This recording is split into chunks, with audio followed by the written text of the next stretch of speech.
ناظرین کرام، قرآن مجید کی سب سے لمبی سورت کا نام بقرہ ہے۔ اس سورت کو بقرہ کہنے کا مطلب یہ نہیں ہے کہ اس میں گائے کے مسئلے پر بحث کی گئی ہے، بلکہ عربی میں گائے کو بقرہ کہتے ہیں، اور اس سورت کے 8ویں اور 9ویں رکوع کی آیت نمبر 67 تا 73 میں بنی اسرائیل کی ایک گائے کا واقعہ بیان کیا گیا ہے۔ اس کی مناسبت سے اسے سورہ بقرہ کہتے ہیں۔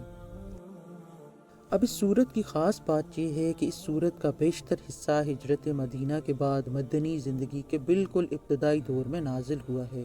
اور کم تر حصہ ایسا ہے جو بعد میں نازل ہوا اور مناسبت مضمون کے لحاظ سے اس میں شامل کر دیا گیا۔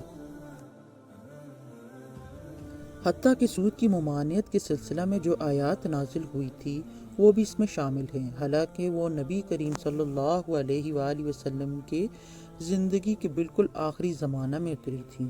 سورت کا خاتمہ جن آیات پر ہوا ہے وہ ہجرت سے پہلے مکہ میں نازل ہو چکی تھی، مگر مضمون کی مناسبت سے ان کو بھی اسی سورت میں ضم کر دیا گیا ہے۔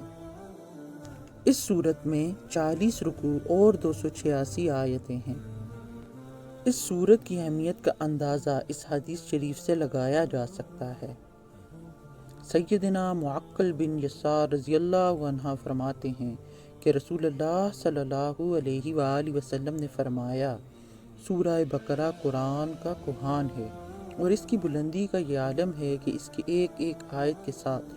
80 فرشتے نازل ہوتے ہیں، اور بالخصوص آیت الکرسی تو خاص عرش تلے نازل ہوئی اور اس سورت میں شامل کی گئی۔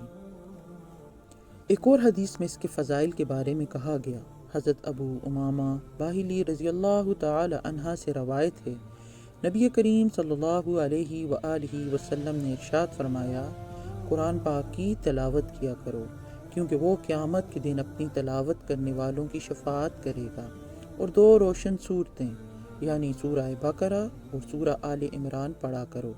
کیونکہ یہ دونوں قیامت کے دن اس طرح آئیں گی جس طرح 2 بادل ہوں، یا 2 سائبان ہوں، یا 2 اڑتے ہوئے پرندوں کی قطاریں ہوں،